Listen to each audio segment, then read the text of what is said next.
میں دن میں کئی دفعہ برڈ کو پیٹھ پر اٹھا کر اس تنے ہوئے رسے پر چلتا تھا۔ برڈ خاصا وزنی نوجوان تھا، اسے پیٹھ پر لاد کر رسے پر چلنا کوئی آسان کام نہیں تھا۔ 20-25 فٹ کا وہ فاصلہ طے کرنے میں مجھے دانتوں پسینہ آ جاتا۔ میں نے اسے ہدایات دی تھی کہ کسی بھی موقع پر نہ تو وہ حرکت کرے اور نہ ہی کسی قسم کی آواز نکالے، ورنہ میں ڈس بیلنس ہو جاؤں گا اور دونوں مارے جائیں گے۔ برڈ دم سادھے میری پیٹھ پر لدا رہتا۔ وہ خاصے مضبوط اعصاب کا مالک تھا۔ پریکٹس کے دوران میں کئی مرتبہ غیر متوازن ہوا، مگر اس نے ہلکی سی آواز بھی نہ نکالی، نہ حرکت کی۔ وہ تو ایسے موقع پر اپنا سانس بھی روک لیتا تھا۔ پھر ہم لوگ بنگلے کی چھت پر چلے جاتے اور گھنٹوں نشانے بازی کی مشق کرتے۔ مجھے اعتراف ہے کہ برڈ کا نشانہ مجھ سے اچھا تھا۔ چھت پر ہی میں گولوں پر دوڑتا۔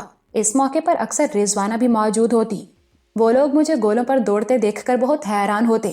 برڈ نے ایک دفعہ کوشش کی تھی تو اوندھے منہ گرا تھا۔ پہلے دن کے بعد اس نے رضوانہ کی طرف دیکھنا بھی چھوڑ دیا تھا۔ شاید وہ یہ سمجھا تھا کہ رضوانہ کے ساتھ میرا جذباتی قسم کا تعلق ہے۔ وہ دل کا برا نہیں تھا۔ اب وہ مجھے بالکل برا نہیں لگتا تھا، حالانکہ پہلے دن تو وہ مجھے ایک آنکھ نہیں بھایا تھا۔ اب شہریار مشہدی بھی مجھ پر اعتماد کرنے لگے اور اس نے مجھے باہر گھومنے کی اجازت بھی دے دی تھی۔ میں نے ان دنوں جی بھر کے تہران کی سیر کی۔ یہ انقلاب سے پہلے کی بات ہے، جب وہاں نائٹ کلب عام تھے۔ میں یہ سوچ کر خوب تفریح کر رہا تھا کہ جانے میں زندہ بھی رہوں یا نہیں۔ ایسے ہر موقع پر برڈ میرے ساتھ ہوتا تھا۔ اس دن بھی ہم دونوں شام ڈھلے بنگلے سے نکلے۔ سٹیئرنگ برڈ کے ہاتھوں میں تھا۔ اس نے گاڑی کا رخ خیابان ولی عصر کی طرف موڑ دیا۔ وہاں ایک نائٹ کلب میں ترک رقاصہ کا خصوصی شو چل رہا تھا۔ میری طرح برڈ بھی دل کھول کر عیاشی کر رہا تھا، مگر میری اور اس کی عیاشی میں فرق تھا۔ میں صرف گھومنے پھرنے اور اچھے ہوٹلوں میں کھانے کو عیاشی سمجھتا تھا۔ وہ جی کھول کر شراب پیتا، کسی کیسینو میں جا کر ہزاروں روپے کی بازی لگاتا اور واپسی کے وقت کوئی نہ کوئی ایرانی شعلہ جوالہ اس کے پہلو میں ہوتی۔ یہ اور بات ہے کہ وہ نشے میں اتنا مدہوش ہوتا کہ اس کے کمرے تک میں ہی اسے پہنچ جاتا۔ ترک رقاصہ کا شو دیکھنے کے بعد برڈ نے ایک بار میں حلق تر کیا۔ پھر ہم چہار راہ حقوقی سے گزرتے ہوئے ایک کیسینو کے آگے رک گئے۔ میں برڈ کے ساتھ ضرور ہوتا، مگر خود کبھی جوا کھیلنے کی خواہش نہیں ہوئی۔ اس دن نہ جانے برڈ کو کیا سوجھی، وہ اڑ گیا کہ میں بھی اپنی قسمت آزماؤں۔ اس کا دل رکھنے کو میں بھی ایک رولٹ ٹیبل پر کھڑا ہو گیا۔ اب یہ اتفاق تھا یا میری قسمت زوروں پر تھی کہ دیکھتے ہی دیکھتے میں ایک خطیر رقم جیت گیا۔ برڈ ایک دوسری ٹیبل پر قسمت آزما رہا تھا۔ میں رقم سمیٹ کر اس کے پاس پہنچا۔ وہ بری طرح ہار رہا تھا۔ میں نے اسے مزید رقم لگانے سے روک دیا۔ برڈ کے پہلو میں جو شخص کھڑا تھا، اس نے اچانک مڑ کے مجھے دیکھا اور چونک گیا۔ اس کے چونکنے پر میں الجھ کر رہ گیا۔ مجھے اس کی شکل کچھ جانی پہچانی سی لگ رہی تھی، مگر یاد نہیں آ رہا تھا کہ کہاں دیکھا ہے۔ وہ شخص فوراً ہی دوسری طرف متوجہ ہو گیا تھا، مگر وقفے وقفے سے مجھے دیکھ رہا تھا۔ برڈ کسی قیمت پر وہاں سے ہٹنے کو تیار نہیں تھا۔ میں نے زیادہ اصرار کیا تو وہ بھنا کر بولا، خرم پلیز، اگر تم بور ہو رہے ہو تو واپس چلے جاؤ، مجھے اپنا نقصان پورا کرنا ہے۔ یہ سنتے ہی وہ شخص ٹہلتا ہوا دوسری طرف نکل گیا۔ میں ایک مرتبہ پھر برڈ کو روکنے والا تھا کہ اس کی ہٹ دھرمی کی وجہ سمجھ میں آ گئی۔ اس کے پہلو میں نہایت خوبصورت لڑکی کھڑی تھی۔ وہ ہر بار برڈ کو پہلے سے زیادہ رقم لگانے پر اکسا رہی تھی۔ وہ لڑکی یقیناً کیسینو ہی کی ملازم تھی۔ اس قسم کی لڑکیاں ہر کیسینو میں ہوتی ہیں جو گاہکوں کی جیبیں خالی کراتی ہیں۔ یہ بات برڈ بھی جانتا تھا، مگر جان بوجھ کے بیوقوف بن رہا تھا۔ ہم نے ابھی تک رات کا کھانا نہیں کھایا تھا۔ مجھے شدید بھوک لگ رہی تھی۔ میں نے برڈ سے کہا، میں جا رہا ہوں، تم ٹیکسی کے ذریعے آ جانا۔ یوں بھی واپسی میں تم اس قابل تو ہوگے نہیں کہ گاڑی خود ڈرائیو کر سکو۔ برڈ نے یوں ہاتھ ہلایا جیسے کان پر بیٹھی ہوئی مکھی اڑا رہا ہو۔ پھر اس نے گاڑی کی چابیاں میری طرف اچھال دی۔ میں برڈ کو اس کے حال پر چھوڑ کر باہر نکل آیا۔ سردی خاصی بڑھ گئی تھی۔ میں نے دونوں ہاتھ پینٹ کی جیب میں ڈالے اور سیٹی بجاتا ہوا پارکنگ لاٹ کی طرف بڑھا۔ ہماری گاڑی پارکنگ لاٹ کے دوسرے سرے پر تھی۔ میں مزید آگے بڑھا تو ایک بیوک کی آڑ سے 3 آدمی اچھل کر میرے سامنے آ گئے۔ میں ٹھٹک کر رک گیا۔ ان میں ایک وہی تھا جسے میں کیسینو کے اندر دیکھ چکا تھا۔ ان تینوں میں ایک جاپانی کو دیکھ کر بری طرح چونک اٹھا، گویا وانگ یو کے دشمن مجھے تلاش کرتے ہوئے تہران تک آ پہنچے تھے۔ میں ایک قدم پیچھے ہٹ گیا اور سخت لہجے میں بولا، کون ہو تم لوگ؟ میں نے یہ جملہ انگلش میں ادا کیا تھا۔ بحث مباحثے کا وقت نہیں ہے مسٹر خرم، کیسینو میں نظر آنے والے نے کہا۔ خاموشی سے ہمارے ساتھ چلے چلو ورنہ بے موت مارے جاؤ گے۔ یہ ریوالور بے آواز چلتا ہے، کسی کو کانوں کان خبر نہیں ہوگی۔ تیسرے آدمی نے بڑھ کر اسی بیوک کا دروازہ کھول دیا جس کی اوٹ میں وہ چھپے ہوئے تھے۔ پھر وہ ریوالور لہرا کر بولا، چلو گاڑی میں بیٹھو، آج تم لوگ مجھے مار ہی دو، میں روز روز کی اس بھاگ دوڑ سے تنگ آ گیا ہوں۔ میں نے بے نیازی کا مظاہرہ کیا اور ہاتھ جیب سے باہر نکالنا چاہا۔ یوں ہی کھڑے رہو، جاپانی اڑا کر بولا۔ عجیب مصیبت ہے، میں جھنجھلانے کی اداکاری کرتے ہوئے غیر محسوس طریقے سے آگے بڑھ گیا۔ ایک آدمی کہتا ہے گاڑی میں بیٹھو، دوسرا کہتا ہے یوں ہی کھڑے رہو۔ پہلے تم لوگ آپس میں فیصلہ کر لو کہ مجھے کیا کرنا ہے۔ میرے اس طنز پہ جاپانی مشتعل ہو گیا اور اس نے آگے بڑھ کے مجھے تھپڑ مارنا چاہا۔ میں تو چاہتا ہی یہ تھا۔ اسے یہ کوشش بہت مہنگی پڑی۔ وہ جوں ہی آگے بڑھا، میں نے اس کا ہاتھ پکڑا اور پھرتی سے ایڑھی پر گھوم گیا۔ اب وہ جاپانی میری گرفت میں مچل رہا تھا۔ میں نے اسے ڈھال بنا کر اس کے ساتھیوں سے کہا، اب چلاؤ گولی، اگر یہ تمہاری گولی سے نہ مرا تو میں اس کی گردن مروڑ دوں گا، چلاؤ گولی۔ وہ دونوں حیرت سے مجھے دیکھ رہے تھے۔ جاپانی مسلسل اس کوشش میں تھا کہ میری گرفت سے آزاد ہو جائے، مگر اس کا ایک ہاتھ اور گردن میں نے کچھ اس طرح جکڑی تھی کہ اگر وہ زیادہ زور لگاتا تو اپنی گردن توڑوا بیٹھتا۔ اس جاپانی کے ساتھیوں میں سے اچانک ایک آدمی میری پشت کی طرف دیکھ کر چیخا، نہیں نہیں، گولی مت مارنا۔ میں نے ایک دم پیچھے دیکھنے کی کوشش کی۔ اس کوشش میں میری گرفت کچھ ڈھیلی ہو گئی۔ جاپانی چکنی مچھلی کی طرح میری گرفت سے نکل گیا۔ دوسرے ہی لمحے مجھے اپنی حماقت کا احساس ہوا۔ اس آدمی نے میرے ساتھ بلف کیا تھا اور اس میں کامیاب بھی رہا تھا۔ میں نے اچانک جست لگائی اور ایک مرسیڈیز کی چھت سے پھسلتا ہوا دوسری طرف پہنچ گیا۔ فرش پر پہنچتے ہی میں چھپکلی کی طرح اسی مرسیڈیز کے نیچے رینگ گیا۔ اب میں نے بھی ریوالور نکال لیا تھا۔ ان کے دوڑتے ہوئے قدموں کی آوازیں مجھے سنائی دیں۔ وہ اسی طرف آئے تھے جہاں میں مرسیڈیز کی چھت سے نیچے پھسلا تھا۔ مجھے ان کی ٹانگیں نظر آ رہی تھیں۔ ان میں سے ایک بولا، وہ غائب کہاں ہو گیا؟ چھلاوا ہے کمبخت۔ یہ آواز جاپانی کی تھی۔ غلطی میری ہی تھی، مجھے اس کے نزدیک جانا ہی نہیں چاہیے تھا۔ لیکن وہ گیا کہاں؟ تیسری آواز سنائی دی، ایسا کرتے ہیں پارکنگ لاٹ کے دونوں راستوں کی نگرانی کرتے ہیں، باہر تو یہیں سے نکلے گا۔ وہ تینوں وہاں سے رخصت ہو گئے۔ ان کے جانے کے بعد میں گاڑیوں کے نیچے ہی نیچے رینگتا ہوا اپنی گاڑی تک پہنچا اور ڈرائیونگ سیٹ پر بیٹھ کے آہستگی سے دروازہ بند کر دیا۔ اب میں کسی ایسے شخص کے انتظار میں تھا جو پارکنگ لاٹ سے اپنی گاڑی باہر نکالے۔ میں نے سوچ لیا تھا کہ اسی کے ساتھ ساتھ میں بھی نکلوں گا۔ کسی اور کی موجودگی میں وہ مجھ پر فائر کرنے کی جرات نہیں کریں گے۔ پھر میں نے سوچا کہ گاڑی میں مکمل اندھیرا ہے، ہیڈ لائٹس کی روشنی میں یوں بھی ان کی آنکھیں چندھیا جائیں گی، وہ مجھے پہچانیں گے کیسے؟ یہ سوچ کر میں نے گاڑی کا انجن سٹارٹ کیا اور اسے زناٹے سے پارکنگ لاٹ کی طرف دوڑایا۔ جب میں سڑک کا موڑ مڑ رہا تھا تو مجھے عقبی شیشے میں گہرے رنگ کی بیوک نظر آئی۔ وہ گولی کسی رفتار سے میرے پیچھے آ رہی تھی۔ میں نے ایک دم پورا ایکسیلیٹر دبا دیا۔ گاڑی ہوا سے باتیں کرنے لگی۔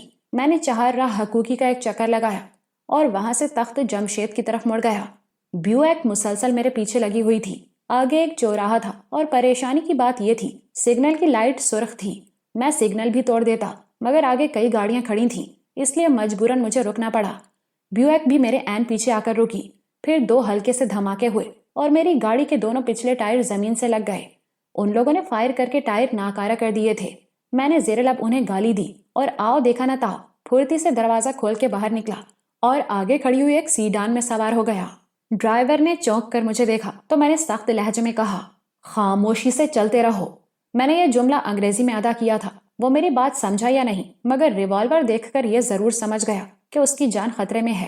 عین اسی وقت سگنل کھل گیا۔ اس نے جھٹکے سے گاڑی آگے بڑھا دی۔ میں نے گھوم کر دیکھا، میری گاڑی سے بیوک کا راستہ مسدود ہو گیا تھا۔ بیوک ریورس بھی نہیں ہو سکتی تھی کیونکہ اس کے پیچھے بھی گاڑیوں کی ایک لمبی قطار تھی۔ میں دل ہی دل میں ان کی بے بسی پر ہنسنے لگا۔ چوراہے کے فوراً بعد ایک سڑک دائیں طرف مڑ رہی تھی۔ سیڈان جوں ہی اس طرف مڑی میں نے اسے رکنے کا اشارہ کیا، پھر میں اطمینان سے اتر گیا اور ٹہلتا ہوا واپس اس طرف چل دیا جہاں میری گاڑی کھڑی تھی۔ وہاں ٹریفک ابھی تک جام تھا۔ بیوک بھی ابھی تک وہیں پھنسی ہوئی تھی۔ وہ لوگ مجھے ایک گاڑی میں سوار ہوتے دیکھ چکے تھے۔ ان کے تو وہم و گمان میں بھی نہ ہوگا کہ میں ان کے آس پاس ہی کہیں موجود ہوں۔ پھر ٹریفک پولیس کے دو کانسٹیبل وہاں آ گئے۔ انہوں نے دھکیل کے میری گاڑی کو سائڈ پر لگایا۔ راستہ ملتے ہی بیوک گولی کسی رفتار سے اس طرف روانہ ہو گئی جدھر میں گیا تھا۔ میں اطمینان سے ٹہلتا ہوا ایک ٹیکسی تک پہنچا اور اسے بنگلے کا پتہ بتا کر پچھلی سیٹ پر نیم دراز ہو گیا۔ مجھے حیرت تھی کہ وہ لوگ میرے پیچھے تہران تک کیسے پہنچ گئے۔ ان سے آخری معرکے میں ایک جاپانی مارا گیا تھا، اسے بھی میں نے نہیں مارا تھا۔ یہی سوچتا ہوا میں بنگلے تک پہنچ گیا۔ اپنے کمرے میں پہنچ کر میں نے لباس تبدیل کیا اور ملازم سے کھانا لانے کو کہا۔ بھوک کے مارے میرے پیٹ میں اینٹھن ہو رہی تھی۔ میں شہریار کو ان لوگوں کے بارے میں بتا دینا چاہتا تھا مگر ملازم سے معلوم ہوا کہ وہ سو چکا ہے۔ کھانے کے بعد میں کمرے ہی میں ٹہلتا رہا۔ تھوڑی دیر بعد ملازم برٹ کو بھی اس کے کمرے میں چھوڑ گیا۔ حسب معمول وہ نشے میں دھت تھا۔ وہ اس وقت کوئی معقول بات کرنے کی پوزیشن میں نہیں تھا، اس لیے میں دوبارہ اپنے کمرے میں آ گیا۔ صبح ناشتے کے وقت ڈائننگ ٹیبل پر صرف میں اور برٹ تھے۔ شہریار الگ صبح اٹھنے کا عادی تھا۔ ڈینی بھی جلدی اٹھتا تھا۔ اس لیے دونوں ہم سے پہلے ہی ناشتہ کر لیتے تھے۔ اٹھتا تو میں بھی منہ اندھیرے تھا، مگر ناشتہ برٹ کے ساتھ کرتا تھا۔ ناشتہ کرتے ہوئے مجھے ایک خیال آیا تو میں بری طرح چونک اٹھا۔ ان لوگوں نے برٹ کو بھی میرے ساتھ دیکھا تھا۔ انہیں یہ بھی علم تھا کہ برٹ کیسینو میں رہ گیا تھا۔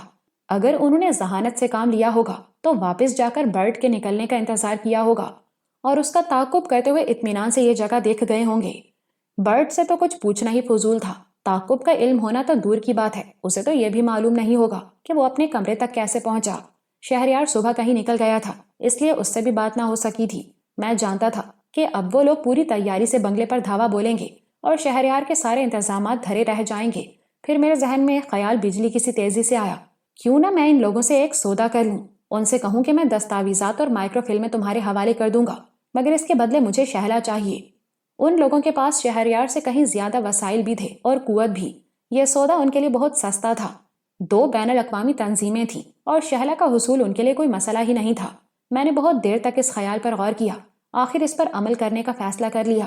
میں نہیں چاہتا تھا کہ فوری طور پر شہریار میری طرف سے شبہ میں مبتلا ہو جائے۔ ممکن ہے اس صورت میں وہ شہلا کو کسی قسم کا نقصان پہنچا دیتا۔ دوپہر سے کچھ پہلے شہریار لوٹ آیا۔ ان دنوں وہ چھٹی پر تھا اور دوسرے دن اس کی چھٹی ختم ہونے والی تھی۔ وہ بہت پرجوش دکھائی دے رہا تھا۔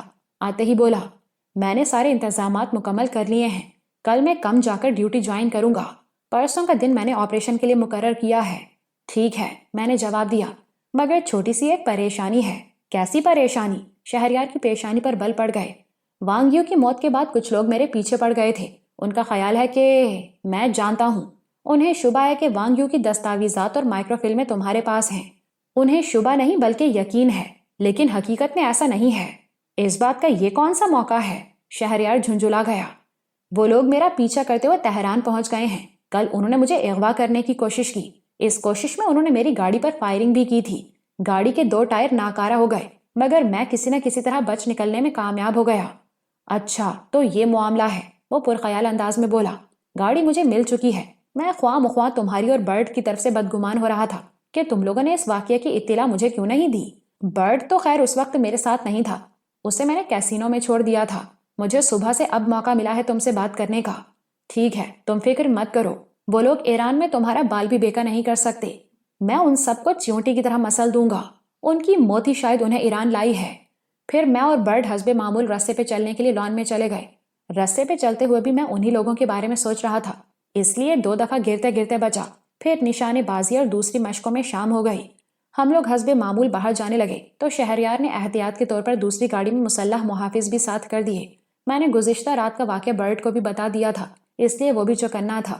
اس شام برٹ نے شراب پینے سے بھی گریز کیا۔ برٹ ہوش و حواس میں اکیلا ہی 10 پر بھاری ہوتا۔ مجھے یقین تھا کہ ان لوگوں نے ہمارا ٹھکانہ دیکھ لیا ہوگا اور اب ہماری گھات میں ہوں گے۔ آنے والے وقت کا خیال کر کے مجھے ہول آ رہا تھا۔ شہریار نے کہہ دیا تھا کہ تم لوگ ذرا سا بھی خطرہ محسوس کرو تو بے دھڑک فائر کر دینا، میں بعد میں پولیس سے بھی نمٹ لوں گا۔ برٹ کی وجہ سے مجھے زیادہ خطرہ نہیں تھا، اس کے ہوتے ہوئے وہ لوگ مجھے اغوا نہیں کر سکتے تھے۔ میرے اعصاب سخت کشیدہ تھے۔ اس دن کسی نائٹ کلب میں بھی میرا دل نہ لگا۔ پھر چھوٹے سے ایک ریسٹورنٹ میں ہم نے کھانا کھایا اور برٹ حسب معمول کیسینو میں پہنچ گیا۔ وہاں بھی میں یہی سوچ رہا تھا کہ تصادم کی صورت میں انہیں زبردست جانی نقصان پہنچنے کا احتمال تھا۔ میں کچھ تو خون نہیں چاہتا تھا، اور برٹ ان لوگوں میں سے تھا جو بات بعد میں کرتے ہیں، گولی پہلے چلاتے ہیں۔ کل کے مقابلے میں وہ لوگ بھی بھرپور تیاری کے ساتھ آئیں گے۔ ممکن ہے ہم دونوں یا ہم میں سے کوئی ایک کام آ جائے۔ 2 گھنٹے بعد ہم دونوں کیسینو سے باہر نکلے۔ شہریار کے گارڈ سائے کی طرح ہمارے پیچھے لگے ہوئے تھے۔